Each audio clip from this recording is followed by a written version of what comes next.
about this guitar? So this is an Antonio Torres from 1863, which I spent 4 years restoring. And this is a very small instrument, very plain. It's probably represented the cheapest level of instrument that Torres made. If you notice, the bridge is like a lute bridge. It just has a tie block. There's no separate saddle even for the strings, and the bridge is made of mahogany. And inside, this instrument has no fan strutting on the top at all. It just has 2 cross struts and 2 little bars on each side of the sound hole, and that's it. Very, very simple. And on the back, there is 1 brace here, and that's it.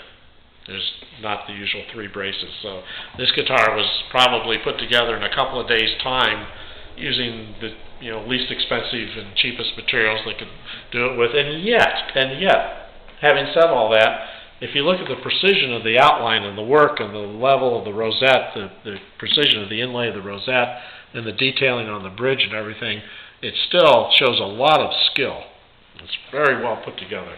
And particularly the linings on the inside, which are a little hard to see, but they're just a solid piece of bent wood, but they're crimped all around with a special little tool that crimped it to help bend it so that it went a little faster.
So what would a guitar like this go for now? What's kind of the going rate for a Torres?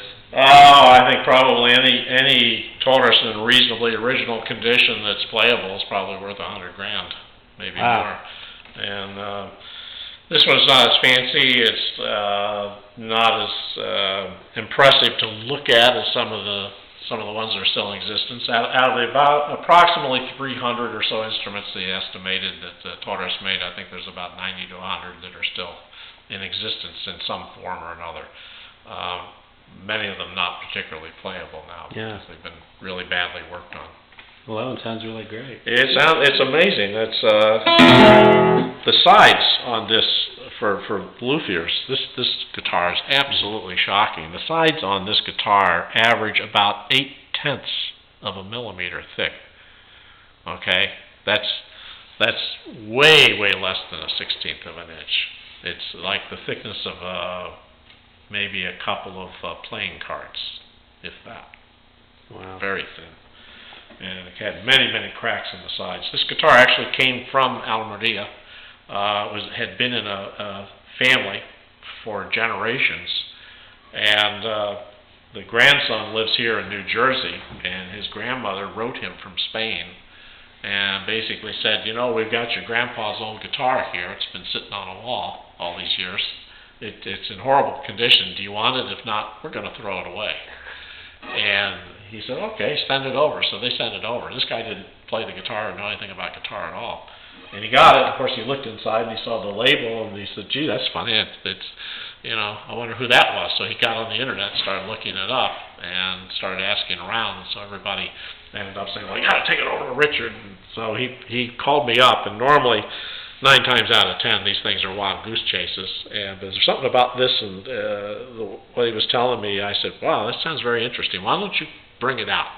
And he brought it out, and it wasn't even in a case or anything, and I looked at it and I said, oh my God, because this one is not in Romaneos's book. It's not in the catalog of instruments, so. So he decided, he didn't have a lot of money, but he decided right then and there, he said, well, we want to restore this to playing condition and undo some of the really bad work that had been done on it. All the work that had been done on it previously had been done back probably in the 20s, which was the last time it was probably playable. And that, which was fortunate because there wasn't any synthetic glue in it. That made things a lot easier. So undoing some of the previous work was very easy. What was difficult, and I didn't anticipate, even though I've worked on other Torreses, was apparently Torres was experimenting with some kind of additive to the glue that made it really waterproof. And trying to get some of the stuff apart was almost impossible.